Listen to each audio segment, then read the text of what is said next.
So there I was, standing on my own front porch, sipping my morning coffee, watching the sunrise paint the big horns in shades of orange and purple, when not one, but two Sheriff's Department SUVs came tearing up my half-mile-long driveway, dust pluming behind them like they were responding to a bank robbery.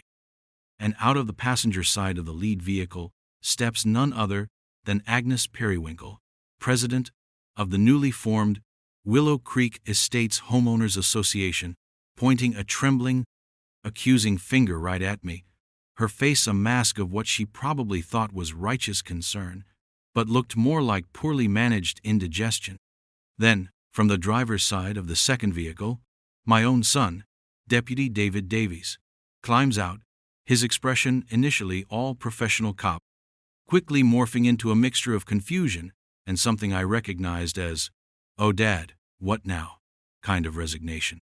The first deputy, a young fella I didn't recognize, was already approaching me, hand hovering near his sidearm, saying something about a reported emergency.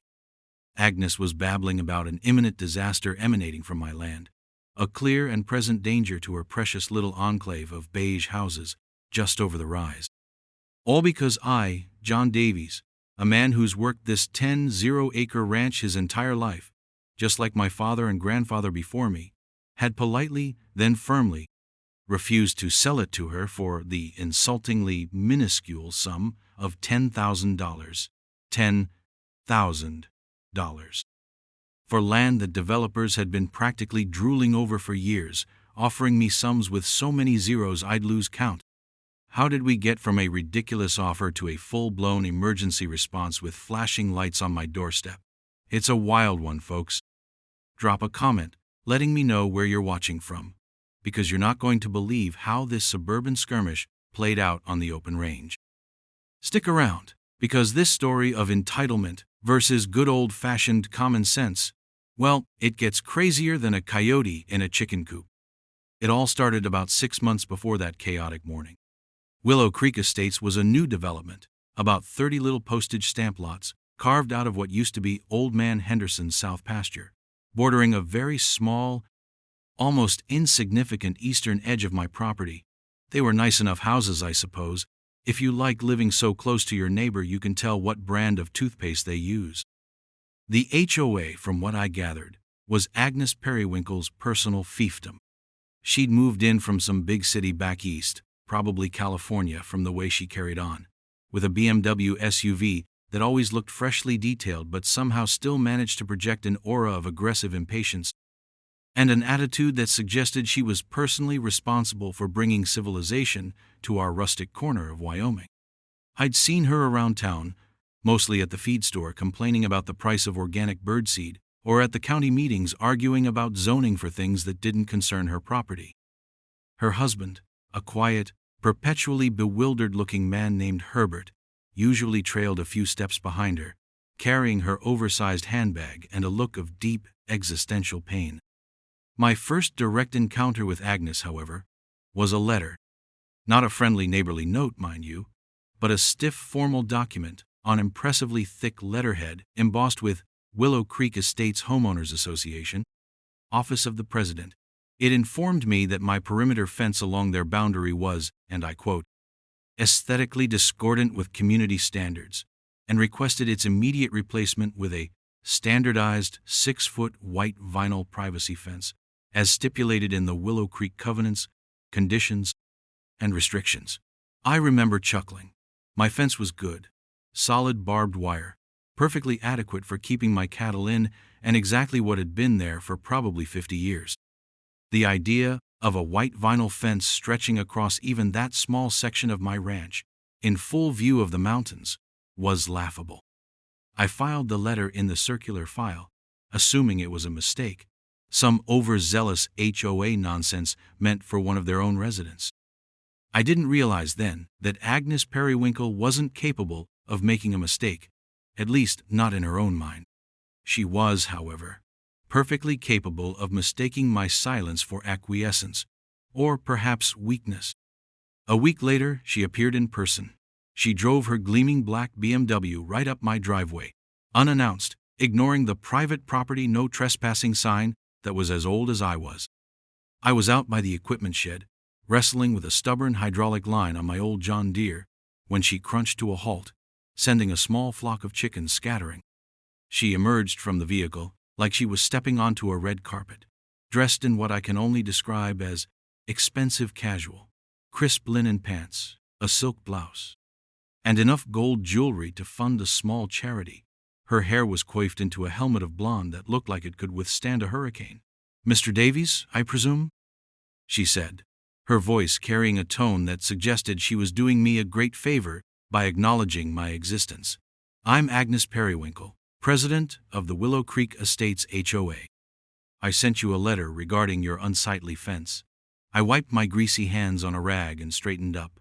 "Ma'am," I said, keeping my voice even, "this is private property. My ranch isn't part of your HOA. And that fence has been doing its job just fine, long before Willow Creek Estates was even a twinkle in a developer's eye." A flicker of something, annoyance, perhaps disbelief that I wasn't immediately bowing to her authority, crossed her face. "Be that as it may, Mr. Davies," she sniffed, "its proximity and visibility directly impact our property values. We expect a certain standard." I just looked at her. "My standards involve keeping my livestock secure and my property lines clear. Your aesthetic preferences, with all due respect, are not my concern." This seemed to genuinely surprise her. I don't think Agnes was used to people not immediately caving. "Well," she said, drawing herself up, "there's another matter. A more advantageous one for you, perhaps." She gave me a smile that was supposed to be charming, but came across as predatory. "The HOA board has discussed the matter of your extensive and largely undeveloped adjacent land." My eyebrows went up. "Undeveloped? Ma'am, this is a working cattle ranch. It's very much developed for its purpose." She waved a dismissive hand, jangling her bracelets. "Semantics. To us, it's an opportunity. An opportunity for beautification, for a greenbelt, perhaps some community walking trails. We've decided, in the interest of enhancing Willow Creek Estates, to make you an offer to acquire it. We're prepared to offer you $10,000 for the entire parcel." She said it with such self-importance, as if she were bestowing upon me a great gift. I think I actually blinked a few times, just to make sure I'd heard her correctly. 10,000 acres. Land that had water rights, mineral rights, land that fronted the national forest on one side and had county road access. Land that real estate sharks had offered me 7, sometimes 8 figures for, depending on how thirsty they were that particular year. $10,000? I repeated slowly, making sure the words formed correctly. "For the entire 10,000 acres? "Yes," she said, beaming, clearly expecting me to fall at her feet in gratitude. A very generous offer, considering its current, rustic state. I took a deep breath, letting the absurdity of it wash over me. Part of me wanted to laugh. Part of me wanted to tell her to get her ridiculous self and her ridiculous offer off my land before I called the sheriff for trespassing. But my father always said, "Never wrestle with a pig. You both get dirty, and the pig likes it." So I opted for polite but firm. "Mrs. Periwinkle," I said, "I appreciate you taking the time to drive all the way out here, but my ranch is not for sale. Not for $10,000. Not for $10 million. It's family land, and it will remain family land. Now, if you'll excuse me, I have work to do." I turned back to my tractor. I heard a sound, a sort of indignant huff. "Well, I never," she exclaimed to my back. "You'll regret this, Mr. Davies. You'll find that being uncooperative with the Willow Creek HOA can have consequences. We have a vision for this community, and we will achieve it." The sound of her car door slamming echoed across the yard, followed by the roar of her engine as she spun gravel pulling away, leaving a cloud of dust and outraged entitlement hanging in the air.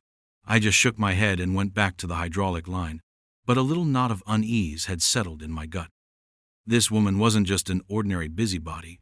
She was a steamroller in Chanel knockoffs, and I had a feeling she wouldn't take no for an answer.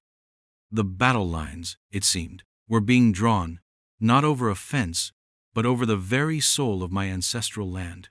And it was clear, Agnes Periwinkle thought she held all the cards, utterly clueless that I wasn't playing her game. Her $10,000 insult was just the opening salvo in what would become a campaign of escalating harassment that tested even my considerable patience.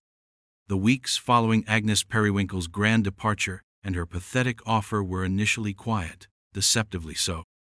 I almost managed to convince myself that my firm refusal had been enough, that she'd gone back to terrorizing the residents of Willow Creek Estates with infractions about lawn gnomes or incorrectly colored trash cans. How wrong I was. Agnes, it turned out, was merely regrouping, marshalling her forces such as they were. The first new sign of trouble arrived, once again, via official-looking HOA mail. This time, it wasn't a request, but a notice of violation and fine assessment. Apparently, a section of my pasture that was, on a clear day with powerful binoculars, visible from the farthest cul-de-sac in Willow Creek, had grass exceeding their mandated 12-inch height limit. The fine was $50, with an additional $10 per day until rectified. I laughed out loud. My grass was feed for my cattle. The idea of mowing 10,000 acres to HOA specifications was beyond ludicrous. I shredded the notice. A few days later, another one arrived. This time, it was for unlicensed agricultural equipment visible from a community thoroughfare. My perfectly functional, albeit 50-year-old hay baler, parked a good quarter-mile from their nearest property line. Another $50 fine. Then came one for olfactory nuisance, claiming the scent of my cattle was detrimental to the enjoyment of Willow Creek residents' outdoor living spaces. This one particularly riled me. We were here long before they were, and the smell of a working ranch is, to many, the smell of honest labor and good country living. Agnes Periwinkle, however, clearly preferred the aroma of expensive perfume and simmering resentment. The fines were piling up in theory, though I never intended to pay a dime. They had no jurisdiction, no legal standing, but the intent was clear: harassment by 1,000 paper cuts. Agnes, however, wasn't content with just official-looking notices. She began to mobilize some of her more easily influenced residents. I started noticing cars driving slowly past the edge of my property bordering Willow Creek, passengers aiming cell phones over the fence line, presumably documenting my egregious violations. One afternoon, I was mending fence down by Miller's Creek, which formed a natural boundary on that side, and saw two women from the development, faces pinched with disapproval, pointing at a perfectly healthy stand of cottonwoods on my side of the creek, probably diagnosing them with some HOA unapproved disease. They scurried away when they saw me approaching. Then came the anonymous notes tucked into my mailbox down by the county road, typed, no signature, filled with petty complaints. Your cows are too loud. The reflection from your barn roof is blinding. We can hear your dogs barking at night. It was childish, petty, and increasingly irritating. My wife, Martha, who usually took such things in stride, was starting to get worried. John, she said one evening, this Agnes woman seems unhinged. What if she tries something more direct? I tried to reassure her. She's all bluster, Martha. A city slicker who thinks she can boss everyone around. She'll get tired of it when she realizes I'm not intimidated. But even as I said it, I knew Agnes Periwinkle wasn't the type to tire easily. Her ego was too deeply invested. That's when I decided to ramp up my own documentation.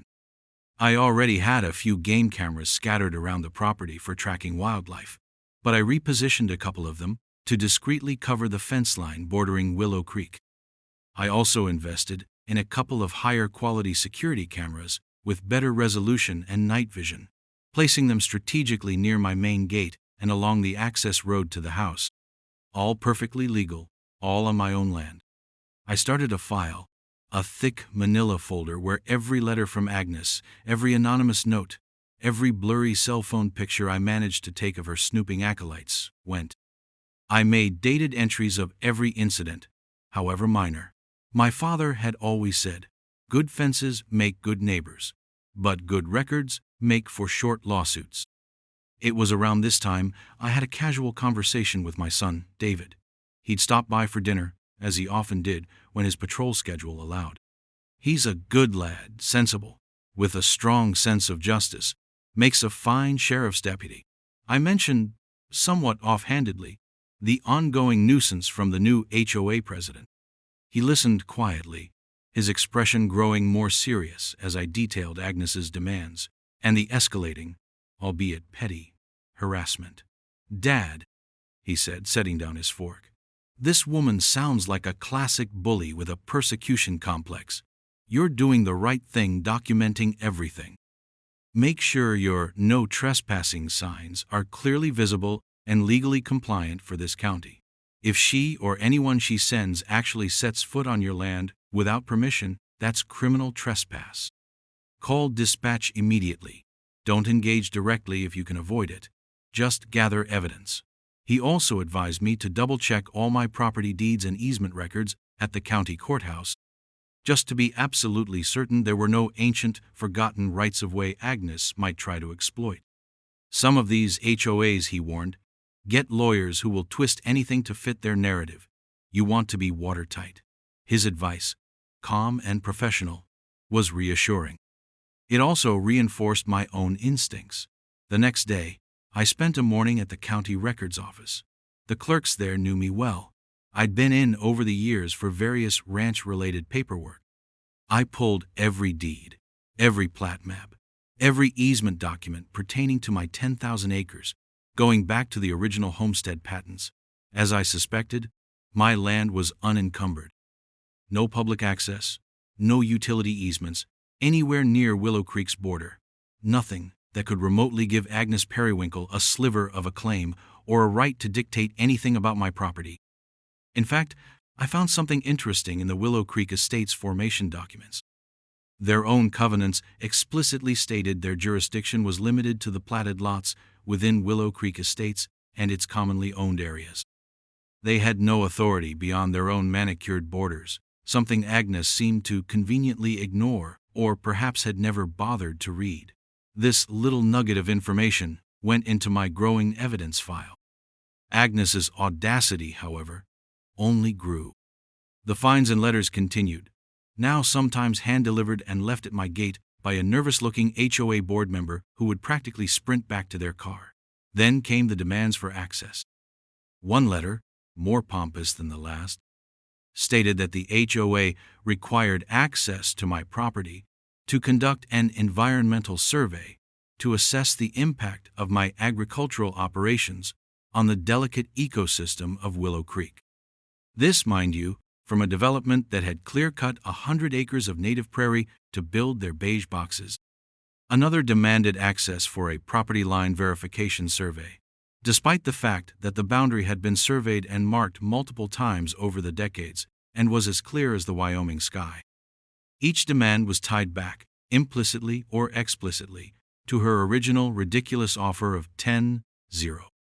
It was becoming clear she genuinely believed if she harassed me enough, if she made my life miserable enough, I would eventually cave and sell her my heritage for pennies on the dollar just to make her go away. She had fundamentally misjudged my character. I wasn't the caving type. I was the digging in my heels and preparing for a long siege type. The more she pushed, the more resolute I became. The situation was a pressure cooker. Whispers were undoubtedly flying around Willow Creek. I imagined some residents were cheering Agnes on, fed by her narrative of the stubborn old rancher holding back progress. Others, I hoped, were starting to see her for the power-tripping tyrant she was. I knew a few folks in that development, people who had moved there for the views of my ranch, who probably weren't thrilled with their HOA president trying to strong-arm their scenic backdrop. But Agnes had that kind of personality that brooked no dissent, at least not openly. She was on a crusade, fueled by ego and a profound misunderstanding of both property law and the value of 10,000 acres of prime Wyoming ranchland. And her crusade, I sensed, was about to take a much more dramatic and ultimately self-destructive turn. She was like a poorly guided missile, and her target was, unwittingly, herself. The proverbial straw that finally broke Agnes Periwinkle's already teetering sanity was a politely worded but ironclad cease and desist letter from my lawyer. After weeks of escalating harassment and increasingly bizarre demands from Agnes, I decided it was time to put a more formal stop to her antics. I'd consulted with Tom Peterson, an old friend from high school who'd gone on to become one of the sharpest legal minds in the county. Tom listened to my story, examined my meticulous file of evidence, the letters, the photos, the county records, and a grim smile spread across his face. "John," he'd said, "this woman is a legal car crash waiting to happen. She's so far out of her lane, she's in another county. This cease and desist should be enough to make any sane person back off. If she isn't sane, well, she'll just give us more rope to hang her with." The letter Tom drafted was a masterpiece of polite legal devastation. It meticulously outlined Agnes's campaign of harassment, cited the relevant statutes regarding trespass and private property rights, pointed out the absolute lack of jurisdiction her HOA had over my ranch, and very clearly stated that any further attempts to fine me, demand access, or otherwise interfere with the peaceful enjoyment of my property would result in immediate legal action, including a suit for harassment and seeking a restraining order. We sent it via certified mail, return receipt requested, directly to Agnes Periwinkle, President, Willow Creek Estates HOA. I got the little green card back a few days later, signed for by Agnes herself. And then, for about 48 hours, there was silence. A blessed, beautiful silence. Martha and I actually allowed ourselves a small sigh of relief. Perhaps, just perhaps, the threat of actual legal repercussions had finally penetrated her thick skull. We should have known better. Agnes Periwinkle wasn't the type to retreat. She was the type to double down, especially when her authority was challenged so directly and, in her eyes, so rudely. The silence, as it turned out, was the ominous quiet before a full-blown Karen hurricane. The cease and desist letter, far from making her reconsider her actions, must have sent her into an apoplectic rage. It probably shattered her delusion that she was some all-powerful suburban empress whose decrees were law. Instead of consulting an attorney, instead of backing down, Agnes apparently decided that if polite bullying and bureaucratic intimidation weren't working, she needed to escalate, dramatically. She needed a crisis, something that would force the authorities to intervene on her behalf, something that would paint me as the villain and her as the heroic protector of her little community.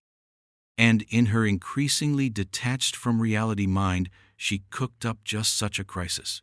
That's how I ended up with those two sheriff's SUVs in my yard on that otherwise peaceful morning. Agnes, it would later transpire from the dispatch logs, had called 911 in a state of near hysteria.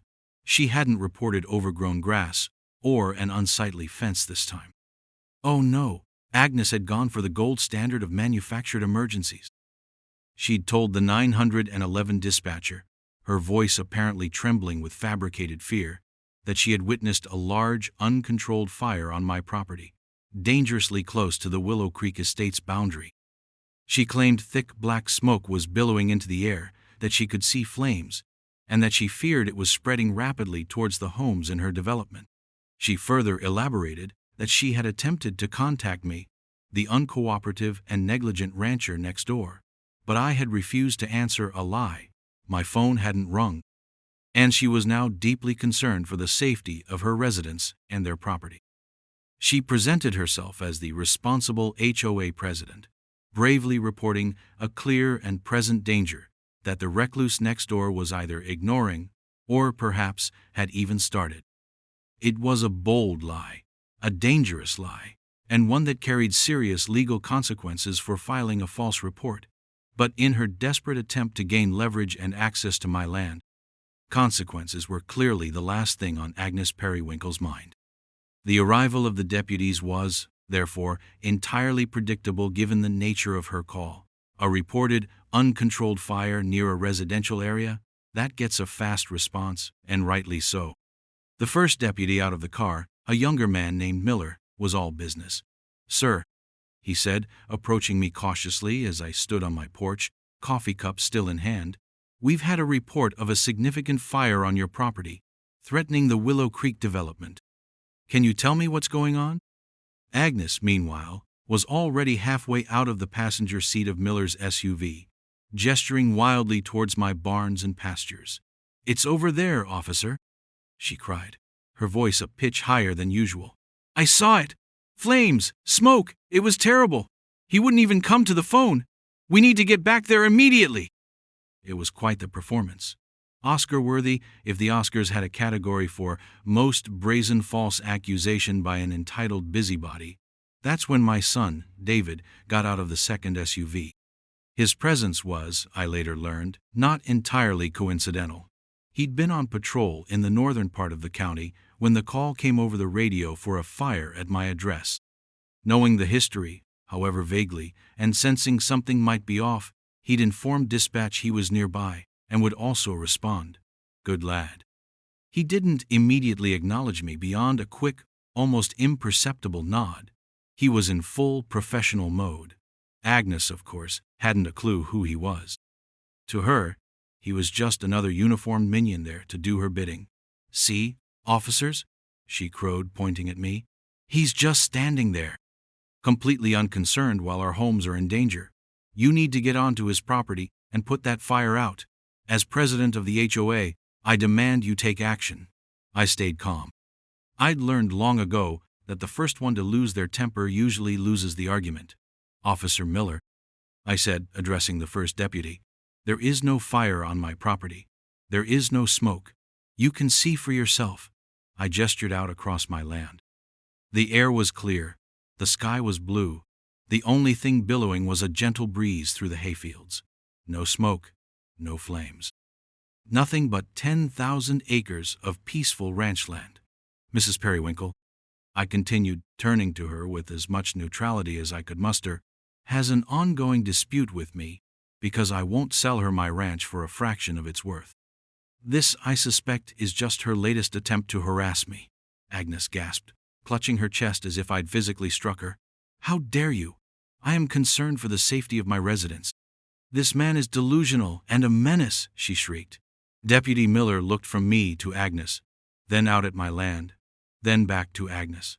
A small frown was starting to form on his face. David, meanwhile, was silently observing, his gaze unreadable, taking it all in. The stage was set. Agnes had played her big card, betting everything on this dramatic false emergency. She hadn't counted on a calm defendant, a clear blue sky, or the unexpected arrival of a deputy who knew exactly who he was dealing with, both in terms of the complainant and the accused. Her meticulously crafted crisis was already beginning to unravel. Deputy Miller, to his credit, didn't just take Agnes Periwinkle's hysterical pronouncements at face value. He was young, but he clearly had a good head on his shoulders. He scanned the horizon again, then looked back at Agnes, his expression shifting from emergency response serious to something more akin to skeptical. "Ma'am," he said, his voice polite but firm, "I don't see any smoke. I don't see any flames. Dispatch didn't mention any other calls reporting a fire in this area. Are you absolutely certain about what you saw?" Agnes sputtered. "Of course I'm certain. It was just over that rise. Maybe it's died down a bit, but the danger is still there. He's probably trying to hide it." She was flailing, her initial confidence wavering slightly as the visible evidence failed to support her claims. It was at this point I decided to offer a little assistance to the deputies. "Officers," I said calmly, "if you'd like, you can drive up to the ridge overlooking my northern pastures. It offers a clear view of the entire area she's talking about. You'll see there's nothing burning. In fact," I added, gesturing to a folder I'd grabbed from just inside the door when I saw them pull up, "this isn't the first time Mrs. Periwinkle has made unfounded complaints or attempted to harass me. I have a file." Before Deputy Miller could respond, David finally spoke, stepping forward. He addressed Agnes directly, his voice neutral, professional, but with an underlying steel that I, as his father, recognized. "Ma'am, I'm Deputy Davies," he said, looking her straight in the eye. "And this," he gestured towards me, "is John Davies, my father. This is his private property, and I can assure you, if there was a fire here, I'd be the first to know and the first to act." The color drained from Agnes Periwinkle's face. Her jaw, which had been working furiously as she prepared her next barrage of accusations, literally dropped. She stared at David, then at me, then back at David, her eyes wide with a dawning horror. The look was priceless, a perfect blend of shock, outrage, and the sudden sickening realization that her carefully constructed narrative had just collided with a rather inconvenient truth. Your father," she stammered, her voice a mere squeak compared to its earlier shrillness. You can't be serious." David didn't smile, though I saw the corner of his mouth twitch almost imperceptibly. "Deadly serious, ma'am. Now, about this fire you reported."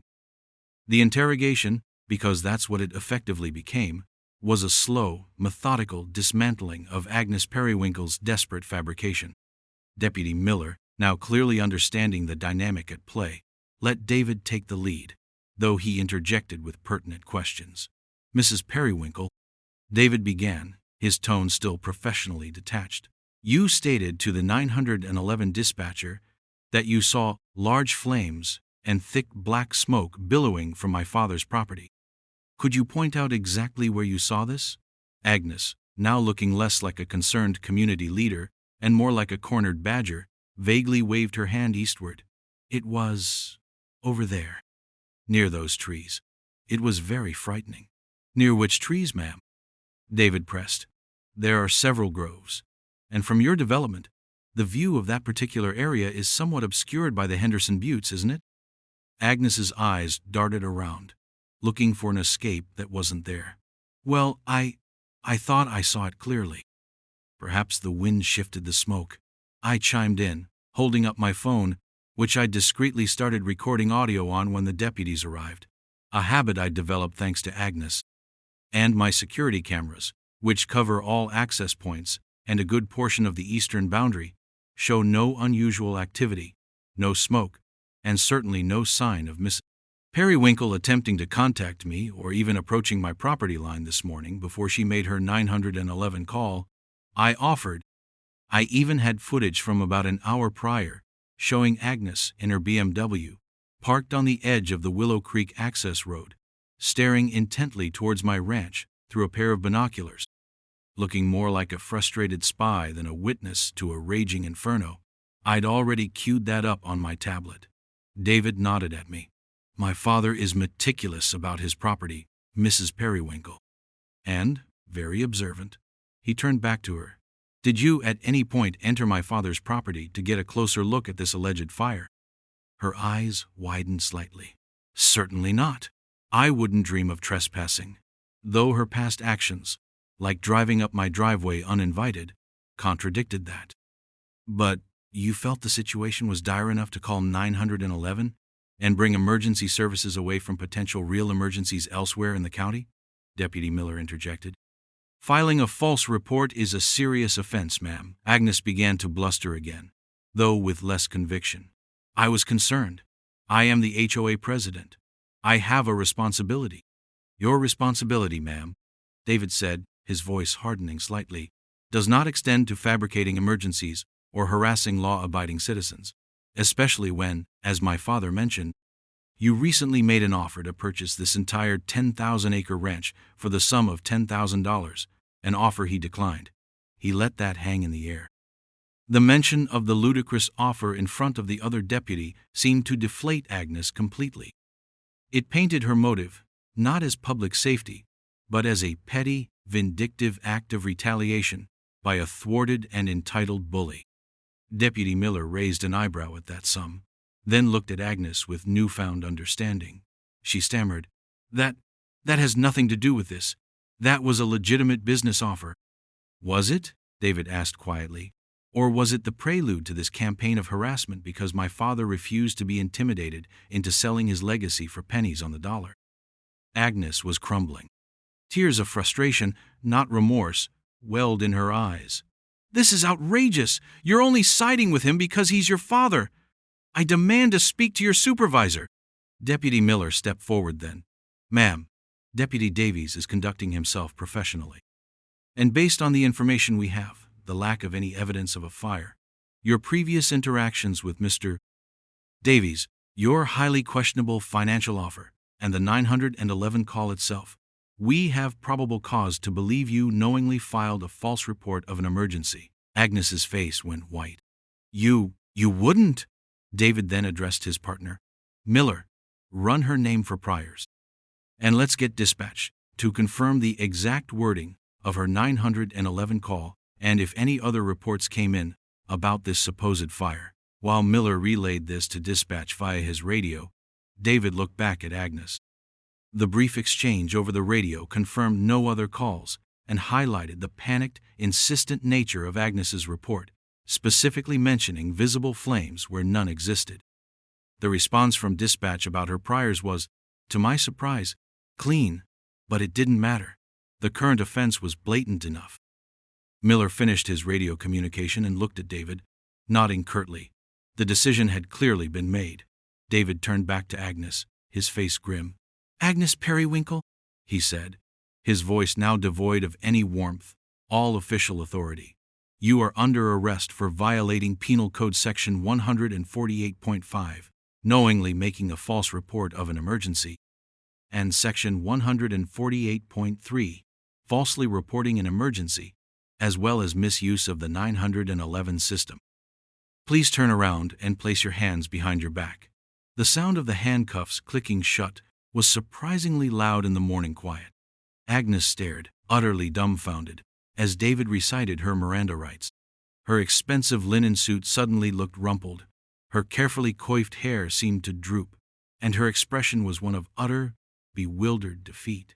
You can't do this to me, she wailed, finally finding her voice, though it was now laced with genuine panic. I am the president of the Willow Creek Estates, HOA. Do you know who I am? I'll have your badge for this, boy. Both your badges. Her threats were hollow, pathetic. Deputy Miller just shook his head as he opened the back door of his SUV. As David guided the now cuffed and sputtering Agnes Periwinkle towards the vehicle, I saw a few curtains twitching in the Willow Creek Estates houses visible over the rise. The gossip mill was about to get a prime cut of fresh news. The HOA Karen who cried wolf, or rather, cried fire, had just been publicly and officially muzzled. The aftermath of Agnes Periwinkle's dramatic arrest on my front porch was, in a word, satisfying. Deeply satisfying. Her journey from imperious HOA president to a cuffed suspect in the back of a sheriff's SUV was witnessed not only by me and Deputy Miller, but also, as I suspected, by several pairs of eyes from Willow Creek Estates peering through their blinds.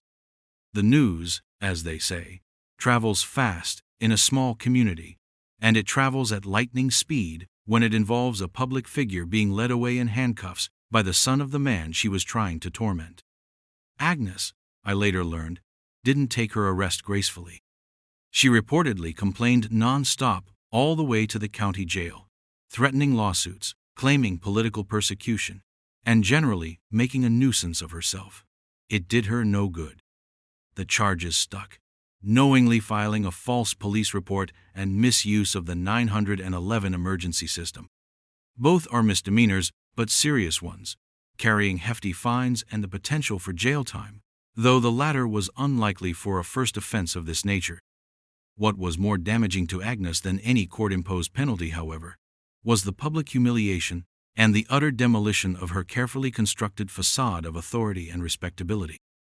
She had to hire a lawyer, a real one this time, not just someone to draft threatening HOA letters, and eventually pleaded no contest to the charges.